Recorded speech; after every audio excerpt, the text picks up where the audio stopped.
Okay, good evening, friends. It is my honor to introduce an eminent personality to our club this evening. Dr. Kersi Chavda is a well-renowned psychiatrist practicing since over 35 years in this field. He is the past president of the Bombay Psychiatric Society and consultant at the P.D. Hinduja National Healthcare and Sir H.N. Reliance Foundation Hospitals. He has been chairperson of the task force of the Indian Psychiatric Society, which is the IPS, dealing with school psychiatry counseling. Dr. Chavda was panel member of the task force of the IPS dealing with ethical boundaries between client and doctor. This is now being taken up by the IMC as a guideline across Indian health services.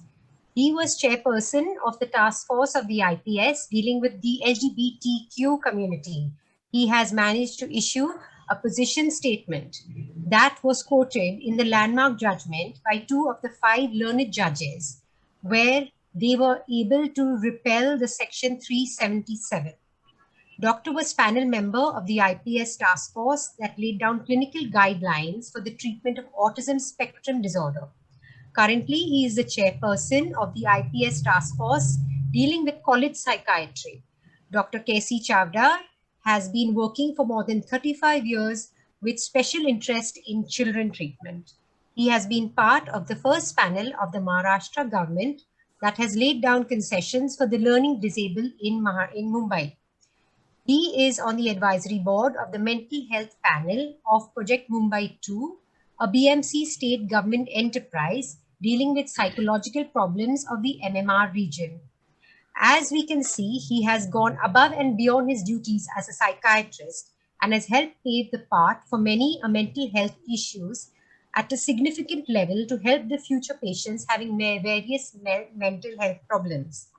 Today, we will hear Dr. Kersi Chavda speak about mental health for senior citizens and the impact it has due to the lockdown. We welcome you, sir. Thank you. Thank you.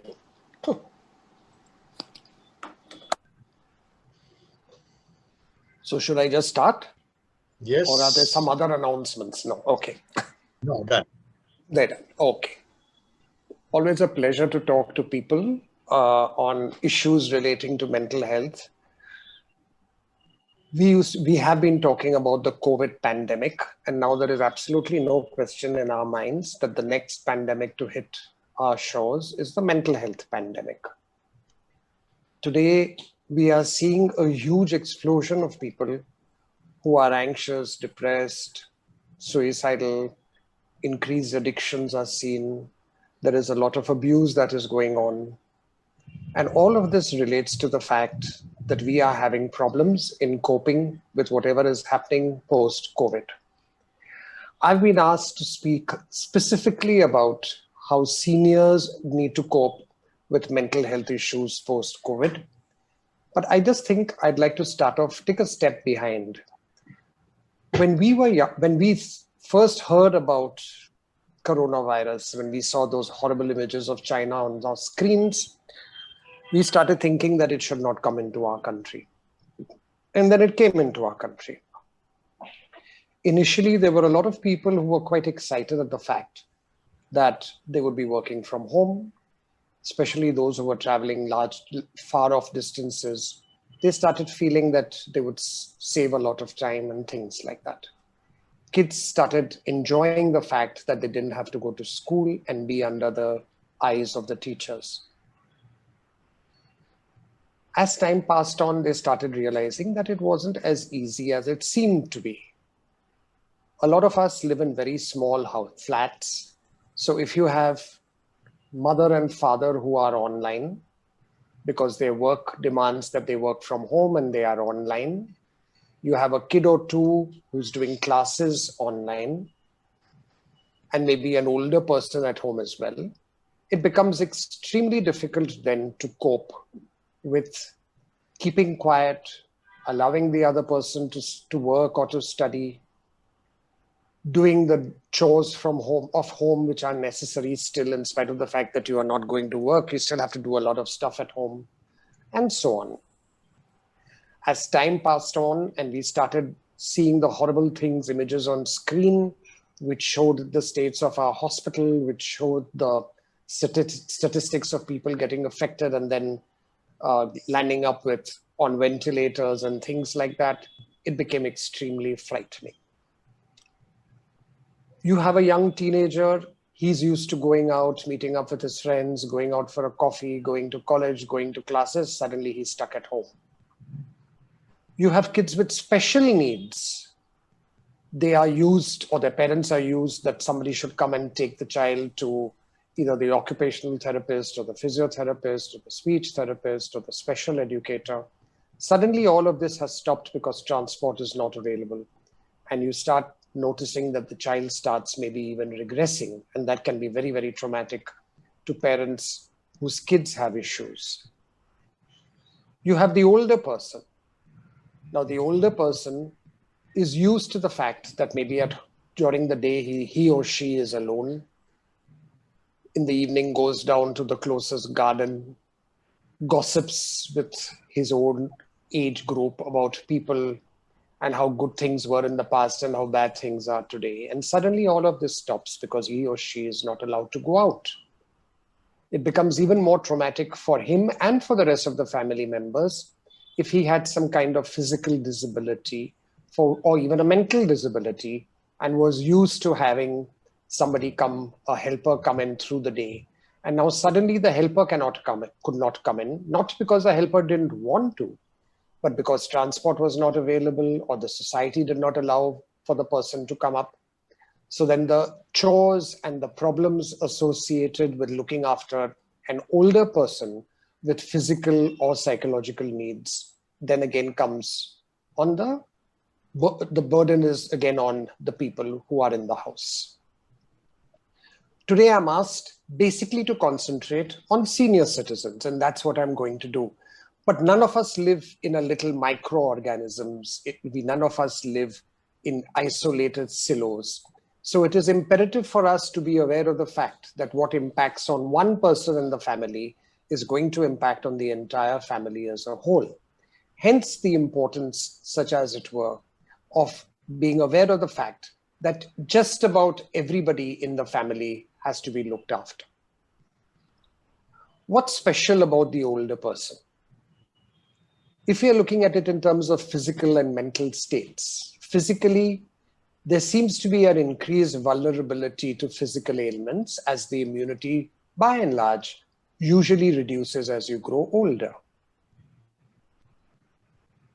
Mentally, if the person is of a particular age where he starts losing his memory, cannot sleep at night, and things like that, then that has an effect of actually aggravating whatever be the physical state as well, because there is a kind of incomprehension as to what you're supposed to do in order to maintain it.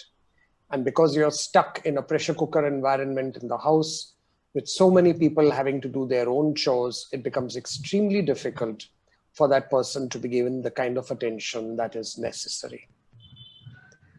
A lot of senior citizens also have what we call comorbid conditions, which means they may have diabetes, they may have blood pressure issues, they may have fractures, they may have neurological issues because of which they cannot interact as well as they could have. Some of them may have had strokes, some of them may have had heart attacks, and all of these cause a problem with making the person more vulnerable than before. And when the person is more vulnerable than before, unfortunately what happens is the person is more susceptible both to getting the virus as well as more susceptible to getting more complications of the virus. If the person also has a mental disorder, because we must remember whether we like it or not and whether we stick our heads in the sand or not, about 25% of all populations are going to have depression. About 22% will have anxiety. Something like 10 to 15% are known to have obsessive compulsive disorders. India has a huge aging population, and the incidence of dementia and Alzheimer's and the neurodegenerative disorders is growing by leaps and bounds. They are more susceptible as well to any kind of infection. We also have a huge child population.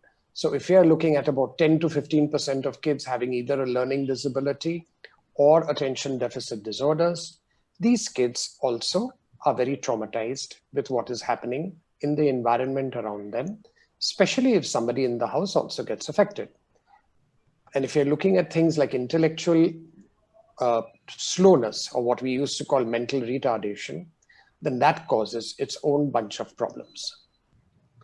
So if we are looking at the comorbid conditions, when specifically diabetes and blood pressure seems to be extremely important, it is then not surprising that a huge number of people, especially from the older age group, who have these conditions are more susceptible to the getting the virus and the complications that ensue after that. The good thing is, very recently, there have been a whole bunch of studies which have come out, which have now come to a conclusion that it's not as bad as we used to think it were. That every person who's old, every person who has comorbid conditions is not necessarily susceptible to whatever is happening. And if you're looking at then the mental health conditions associated with this, which I'll be discussing a little bit more in detail, it's not as bad as we all thought it was. Now, you must realize that even doctors were not really certain of what to expect. We've never faced such a pandemic before. The last thing that we actually dealt with was something like the SARS virus or the MERS virus. We get a little bit of influenza here and there. We get a bird flu. But something that's as huge and as encompassing across the world as this is certainly not commonplace. So if it is not commonplace, and if we are not really used to the kind of complications that we have seen and the kind of treatments that are now being refined, it is then not surprising that we land up actually over a period of time getting better and better at what we are doing. And a lot of things that were being done in the past are no longer being done now. And a lot of things that we were not doing in the past, we are now doing, which enables us then to cope with whatever is happening around us. What are the main mental health issues that we would see for the older generation? Depression is the commonest. I mean, it's the commonest across all spectrums. When I was a medical student, many, many years ago, we would say that we normally found depression at the age of 16, 17, 18. Today, we diagnose it at 8, 9, 10. But we are finding a huge amount of depressions in the older age group. Maybe it's related to just the fact that they were not treated in the past adequately, because it's very well known that a person who hasn't had his depression or any other mental illness treated when he was younger, there would be a persistence and more complications as he grows older. Maybe we are also looking at the fact that you start feeling vulnerable when people around you are no longer there. You start feeling vulnerable when maybe you're alone and your kids are abroad and they'd want to come over and be with you, but obviously they cannot because of the constraints that they are facing. And you have somebody in the next building and somebody in the next city who come over regularly to see you, and they can't come because of the transport issues. You suddenly find yourself very isolated, very alone, and that makes you feel very scared. And with this fear comes anxiety and an aggravation of depression, and that can cause its own attendant problems. One of the commonest symptoms in all of this that we see is actually sleep issues. And how do we treat the sleep issues? A lot of us are not absolutely certain that we want to give the usual tablets that most people give. So we work through a whole bunch of other issues. We work through a whole bunch of other methods in attempting to enable the person to sleep without necessarily giving one of the usual benzodiazepine medications, which are your Restils and your Tricars and your Ativans, which people just keep doling out because they have their own attendant problems later on. You have people living alone. One of the most difficult things of living alone is the loneliness that you experience when there are really not enough people around you. I have had, when the pandemic started, I myself, as well as my teams, started about 5 or 6 helpline services. We had a helpline service which was pan-India, which was started by a group, and I was part of the coordination team. We had another helpline service which was related more to psychologists who were doing counseling and therapy on them. I was asked to start a mental health service for a pharmaceutical company which was finding that that the people working in them, and they are a pan-India presence, were getting into a lot of depression and other problems. I was asked to start something for the LGBT community, which has its own attendant issues. So we have a whole bunch of things happening. And what was coming across very, very strongly was a kind of a despair. One of the despairing aspects is, supposing I know that 6 months down the line, everything is going to become okay. Supposing I know that 6 months down the line, the trains will start working, which they've just started. We'll be able to go to school and college. We'd be able to go out to a restaurant and not bother too much about social distancing. We'd be able to go to work. That gives us a respite from home. If I know that it's going to happen in 6 months, it's okay. I can cope much, much better. It's the uncertainty of not knowing what's going to happen tomorrow. It's the uncertainty of not knowing when things are going to become so-called normal, which causes more anxiety and depression. And we still don't know anything. I mean, we've started with the vaccines and we are hoping it'll work. We've started with opening out the restaurants and opening out the train service in Mumbai, which is a big, big, big thing, which denotes to some extent normalcy coming back. But we all know that, and even though the number of COVID patients is reducing, we still know that it's very much lurking in the air. And when we see our newspaper, our media, which talks about the second wave and the third wave, which comes into Europe, we are all frightened that it should not again happen over here. So it's the uncertainty that causes most of the stress, most of the anxiety. Is there a tablet or a treatment for uncertainty? No, there isn't. So we have to cope with whatever we can, in whatever ways we can, and I'll touch upon that in a short while. A lot of people then land up, because you're feeling so helpless, you land up getting very irritable and you land up getting very angry. You land up snapping at people. I mean, we're all aware of that. Supposing I've had a hard day at work, I might go home and snap at the people at home. I might kick the dog. I might bang doors. I might drink a little more than I normally do.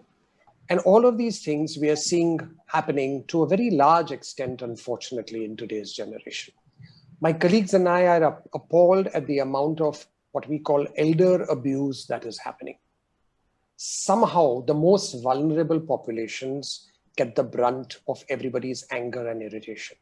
So you have spousal abuse, where maybe the man hits the woman, the husband hits the wife. You have child abuse, where the parents, because they're so angry and irritated and upset and maybe even scared and frustrated at what is happening, maybe they've lost a job, maybe there's a financial issue, they'll end up spanking the child much more than they normally would. The sad thing now is we are seeing a lot of parental abuse, a lot of old age abuse. So you have a young man or a young woman who's being physically abusive to a parent, which is a horrible state of affairs.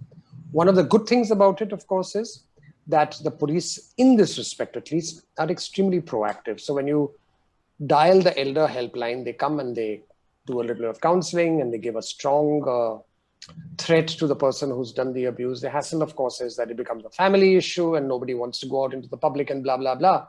But this is really something that we are seeing and we must not allow to happen.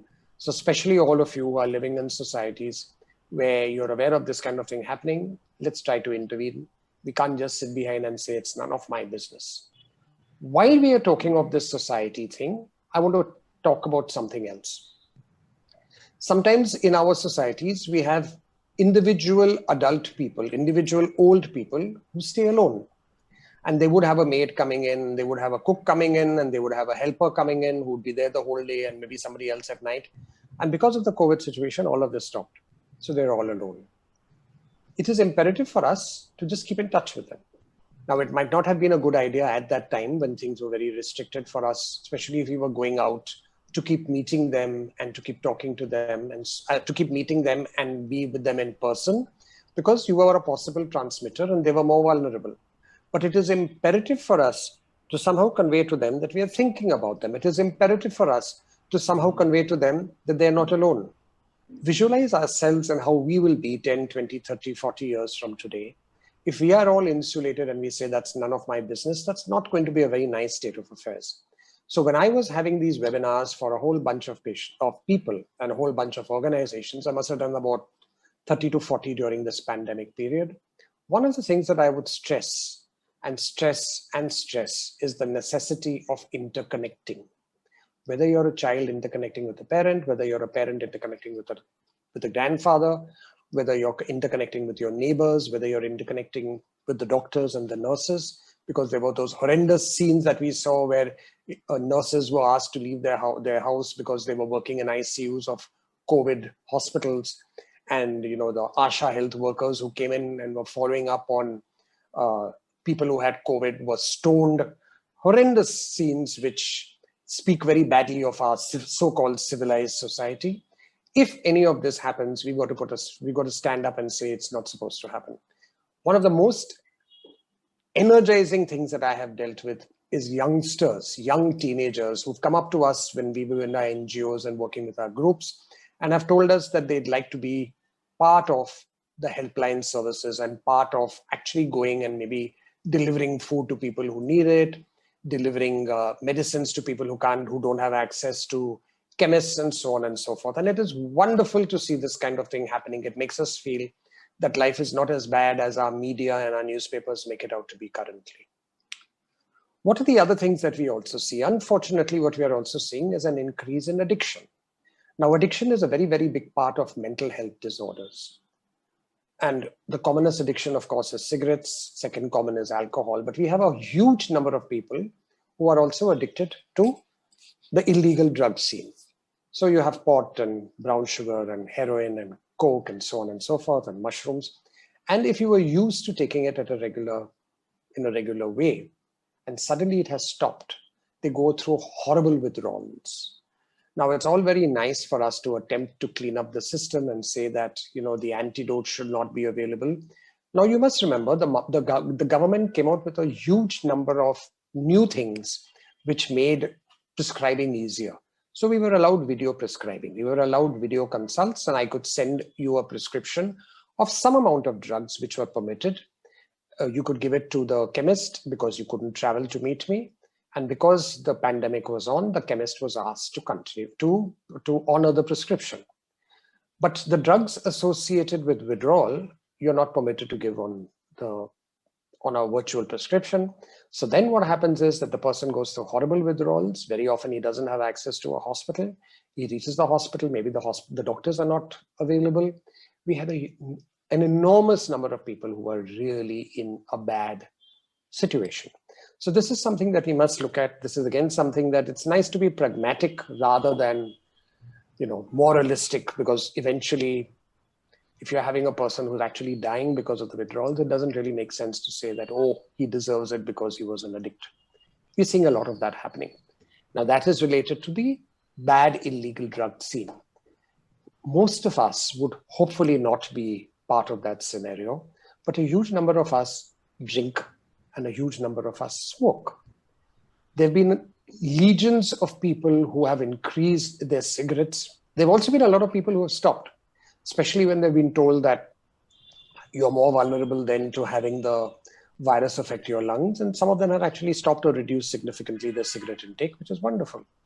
But there have been a huge number of people who have smoked more and more and more, land up having major problems. And it is imperative, especially for the doctors in your Rotarian group, to be aware of the fact that this is something that needs to be looked at so that we don't have a huge generation of people coming in with respiratory issues, in addition to the mental disorders which come associated with the addiction. And then we have alcohol. Now, alcohol was supposed to be a very social thing, a very nice thing. A lot of us drink. Hopefully, none of us are really dependent, but we do have a lot of dependency as well. And especially if you're stuck at home and you're not really meeting people, we had a huge number of people who drink much more regularly than they would in the past, drink much more often, mix up their drinks and so on. And we had, especially in some states and including in some parts of even Maharashtra, we had a large number of people who were actually getting into this intoxication thing, into this dependency thing, and that became a problem. Now here again, visualize a person who's addicted to alcohol, dependent on alcohol, misbehaves. His family can't move out of the house because they are stuck.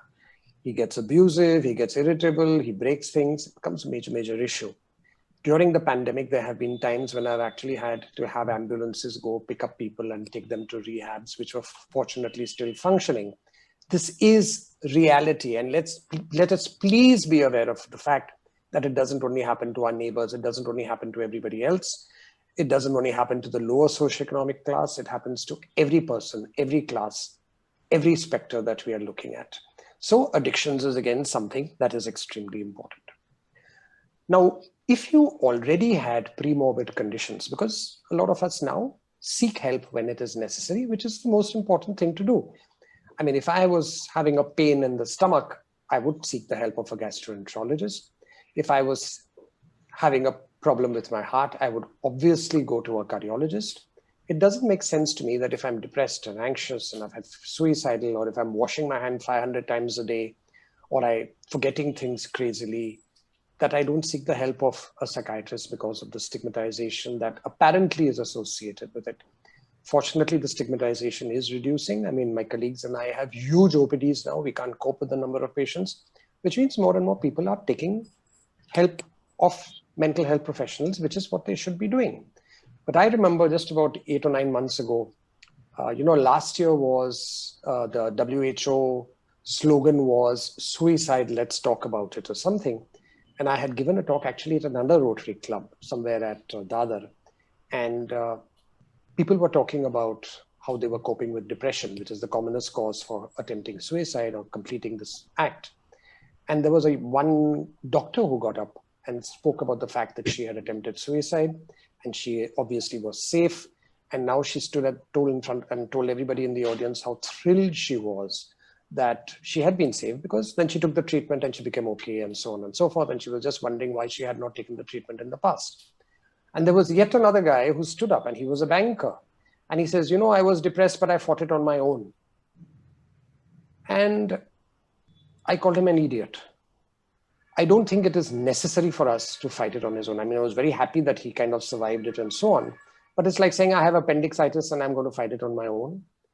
If I have a fracture, I'm going to do yoga. Is that what we're really going to do? No, it's not. We have to seek the help which is necessary. And we as educated people, and obviously the banker was a highly educated guy, if we talk like nincompoops about how I've got to fight it on my own, and if I do it, it's great, and if I don't do it, then it's going to get worse and worse till I finally land up in hospital, that really doesn't make sense to me, and it should not make sense to you. As educated people and as Rotarians who've done so much of pioneering work, it is absolutely essential for us to pass on proper scientific and the latest stuff that is available in the medical field. And all the latest scientific and medical stuff talks about the necessity of treatment for any psychiatric illness as early as possible. What are the two commonest psychiatric illnesses that we see in the old age population? Number one is depression, which is across all spectrum. And number two is actually anxiety.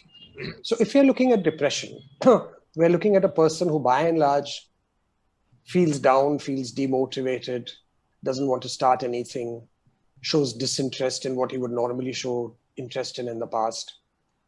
Sometimes it's difficult for him even to get out of bed. It's difficult for him to do the activities of daily living, like washing and brushing and stuff like that. He finds concentration issues. Very often there are problems with sleep. Very often there are problems with appetite. You might eat too much and eat too little, sleep too much, sleep too little. All of this is what we normally see when a person is depressed. If you were a kid, by the way, one of the main differentiating features in children is actually somatic pains. So if a kid is constantly having a headache or a chest ache or a body ache or something, and you get all the tests done and you find there's nothing wrong, the commonest thing that we would then think of is a depression or an anxiety, which is causing the child to react in the way he does. And then when we get into this history and we find that there is something that is stressing him out, that becomes a problem. You have to, I mean, a lot of us are sad, but sadness is not necessarily clinical depression. When we talk of depression, we are talking of a person who, because of the way he's feeling, lands up having issues with his normal social, occupational, personal, professional life. And he has to feel that downness and the sadness and so on for most of the day, throughout the day, for a period of at least about 2 weeks. Then we start thinking of clinical depression. Today, things have changed dramatically. So what we used to talk in terms of esoteric stuff, like, he wasn't breastfed when he was a child and stuff like that, which nobody really believed in. Today, we know there's a very strong genetic component. So if there is some kind of genetic thing in the family, then the chances of you having a psychiatric illness goes up many-fold. There are neurotransmitter issues. I mean, everybody talks of the chemical locha, which Munna Bhai has made so famous, but there's much, much more than that. We talk now of structural changes in the brain. If you do an fMRI or a PET scan or a SPECT scan, very often you actually find structures in the brain which are different from that of a person who doesn't have that mental illness. And you can actually see the changes that occur with treatment. There are electronic circuits in the brain which get affected. And when these electronic circuits get affected, depending on which part gets affected, you'll end up having either depression or anxiety or OCD or addiction and things like that. So there's a huge number of things that we are seeing. It's not only stress. Now, stress is a very rubric term. It's a very non-generic term. It doesn't mean anything. Stress is like a symptom. But people say, oh, I'm stressed, so I must go to a doctor. Your stress is just a symptom. You can be stressed and depressed. You can be stressed and anxious. You can be stressed and this, that, and the other. The important thing is, whatever it is, one has to seek the help of a mental health professional, preferably a psychiatrist, who's by and large the person who, because he has anatomical knowledge, is more likely to be aware of what needs medication and what would benefit only through counseling and therapy. If you have an adjustment problem with your wife or your husband, for example, you may not need medication unless you're also depressed and anxious in addition to that. If you have major problems with concentration, you might have the need of medication, but you might not. Some people believe that if you're mildly depressed, therapy works as much as does medication. The person who decides has to be the doctor. And in addition to everything else, let's also get into this thing of, let's not look at Dr. Google. Now, Dr. Google is not a doctor. Dr. Google is, I believe, about 16 years old. Most of us have been doctors since about 30, 35 years. It's very irritating when 15 minutes of Dr. Google and you know more than I know over 35 years with all my studying. So it is absolutely imperative for all of us to get into a situation where we kind of believe what the doctor says, trust him, and go ahead with him. I'm not saying that you should just blindly follow. You, of course, have to question. You have to do what you have to do. You have to talk of side effects. You have to talk of how long the medication continues and so on and so forth. But let's not get into somebody told me I should not take medication. Who's that somebody? I don't know. But that somebody is a very important somebody. Let's get over these somebodies and pay more attention to what is happening to you. Pay more attention to the fact that you deserve a good quality of life. Pay more attention to the fact that now with medical improvements and things that have changed, it's very, very easy for us to live very good lives. We have also issues related to suicide, and that's becoming a very big thing now, especially for the older person.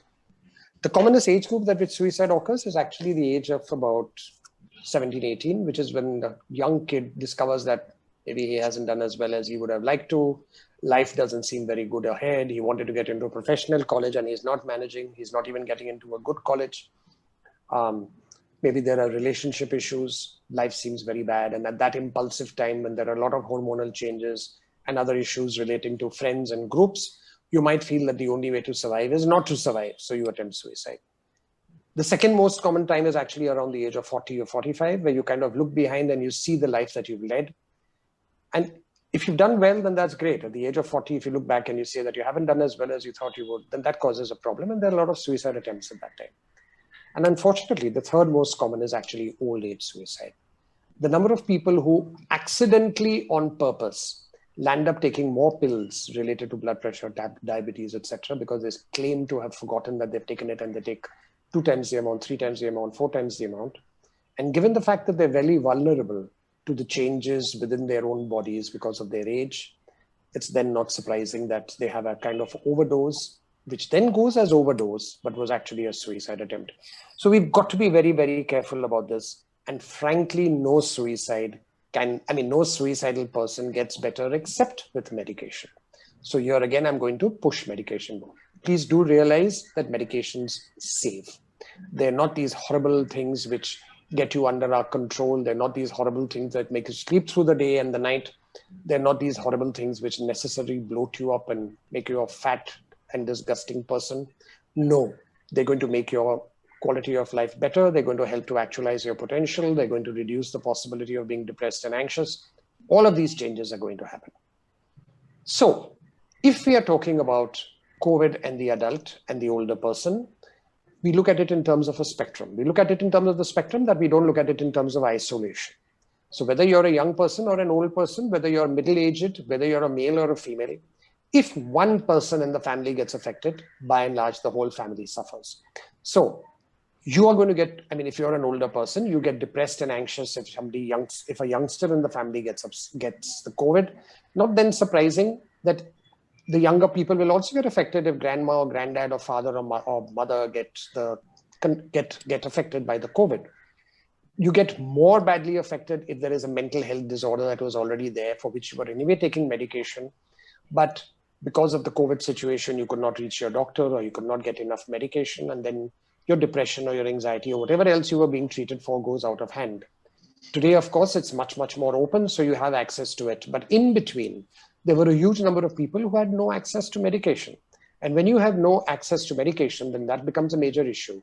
And when you have no access to medication, then that becomes a problem, because then there is a recurrence or a resurge of the symptoms associated with whatever be the original illness that you had. We move on further, and like I said, the commonest thing that we look at is depression and anxiety. For the older person, there is, of course, this abuse that we are seeing, which certainly is not permissible. And we are seeing that the older person, because of his low immunity and the fact that he might be having comorbid conditions, is more susceptible to the COVID itself. So it works as a two-pronged way. Because you are down and upset, because you are down and depressed and maybe anxious, you're more susceptible to getting the COVID. And when you get the COVID, you're more susceptible to anxiety and depression as well. So it works both ways. Hence the necessity of being very, very careful, attempting not to get the COVID at all. Don't take heroic. I mean, don't be heroic and, go out and say nothing is going to happen to me. Don't say the good Lord will look after me. The good Lord will do only what you are allowing him to do. And if you act like a nitwit, he'll treat you like a nitwit, and you will get the illness. If we are going and we are looking at the mental states, and if you feel that somebody in the family or you yourself are passing through a stage where there is an inability to function properly, there are problems with relationships, there's a constantly anxious, depressed feeling, you find yourself crying, you find yourself snapping or irritable, you find that you're smoking too much, or eating too much, or you're smoking, or you're sleeping too little, sleeping too much, eating too much, so on and so forth, then there may be an issue. And it is a good idea to get an evaluation by a mental health professional. Do realize about 30 to 40% of people who come to me, I say there's nothing wrong. What you're experiencing is normal. Don't even bother about doing anything. But if that 70% had not come to me and had not started the treatment that was necessary, it was very likely that their condition would have gotten worse. It was very, very likely then that the longer it takes before you start whatever treatment is necessary, whether it's therapy or medication or whatever else, it becomes more and more difficult to get back to your pre-morbid condition. It gets more and more difficult to reach the stage where you can actualize your own potential and be a useful part of society, which all of us should be. I'd like to stop here. I was told about 40 minutes, and then there would be question answers if there is any. So if there is anything that anybody wants to ask, I'll be happy to answer. Thank you, Dr. Kersi. I would just like to ask, there was a saying by the psychiatrist, some of them told that with a newer medication, yes, if in doubt whether depression is there or not, it's easier to start treatment than not. I would agree with that. To a large extent, I would agree with that. Now, I'm not absolutely certain as to what the difficulty really is for psychiatrists to diagnose depression. It's one of the easiest things to diagnose by and large. But yes, if you have borderline depression and you're not absolutely certain, you're going to do no harm whatsoever if you start the medication. And then very often you find that the person feels so much better that you know that you've done the right thing. And whatever that psychiatrist said was quite correct. The newest medication, it's not that they don't have side effects, but the side effects are much, much, much less than before. Much less than before. Okay, somebody has just sent me a message. Doctor, you said medication is safe, but counseling also helps. Yes, of course, counseling helps, but counseling helps more in situations such as adjustment issues, more in situations where of anxiety. Counseling is not going to be adequate when there is depression, or when there is severe anxiety, or when there is OCD, or when you have addictions. A combination of medication and counseling is probably more effective than only counseling. I mean, in some conditions, it is stupid to do only counseling. For example, like I said once before, if you have a fracture of your hand and I say just do yoga, I mean, you think I'm an idiot. So if you have severe depression, or you're suicidal, or you have addictions, or you have major psychiatric disorders like schizophrenia or stuff like that, if I say do only counseling, then that is not appropriate. But yes, certainly counseling is more important. Now you're going on and on that, Manpreet. Thank you. Does medication become habitual? Now, I don't really know what that means. Supposing you are diabetic and you're on diabetes medication for the rest of your life. Are you dependent on it? I don't know. If you have a thyroid dysfunction and you're supposed to take a thyroid tablet for the rest of your life, would you say you're dependent on it? If so, you still take it. You have high blood pressure. You take it for the rest of your life. You try stopping it, your blood pressure increases, you jump back onto it, and there's no problem. But if I give you some medication and I say take it for a year, 2 years, 3 years, maybe even a longer time period, somehow it's not allowed. Why? Because it's dependent. What is the difference? What is the difference? People say, oh, you work through the brain. Well, here's a new thing that we should learn. The thyroid supplement works through the brain. A lot of anti-diabetics work through certain release factors which are released from the brain. We have hypertensives who work very much through the brain, but those are allowed. Somehow, antidepressants, anxiolytics, antipsychotics, you're dependent on. And I don't know why that should happen. To answer it in a slightly different way, rule of thumb is first episode medication. We should give for a period of at least 9 months to a year of stability. Then we attempt to reduce 40 to 50% might manage. 40 to 50% are not going to manage, and they're going to need medication for a longer time period. There are some prognostic factors, there are some indicators, etc., etc. We don't have to go into them right now. The bottom line is, if you need medication for a longer time period, I think it's stupid not to take one pill, which gives you a fantastic quality of life, not only for yourself, but for your whole family.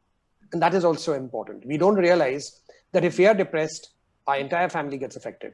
If I have schizophrenia and I'm having hallucinations and things like that, and I have one tablet which keeps it under control, or two tablets which keep it under control, and I'm functioning well, and I'm a great father to be, and to behave like, and I behave like a great husband.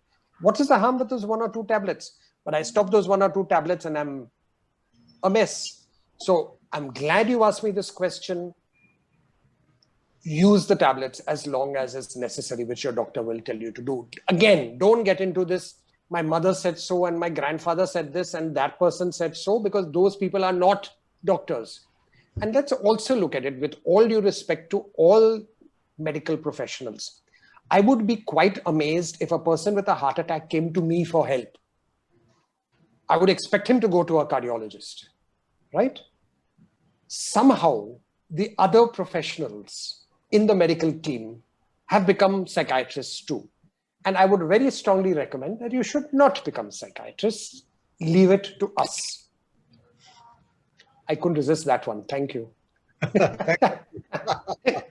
I have faced that situation once. Yes, Manpreet, I know. Yes, I have been given medicine by a physician. No, and I'm not saying that the physician would do a wrong thing. Just like I would probably know how to... It helped me for 6 months. Yes. No, my point is, I would probably know what to do for a if there was a heart attack. I mean, I know the basics. I'm attached to 3 hospitals. I know the basics. But I'd be very surprised if a person came up to me and said, should I take this? Should I not take this? Should I do this? Should I do this thrombosis? Or whatever, anti-thrombotic therapy.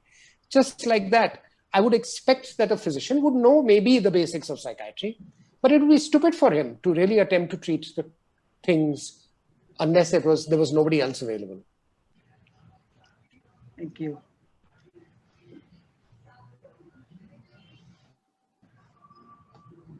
That it? Yeah,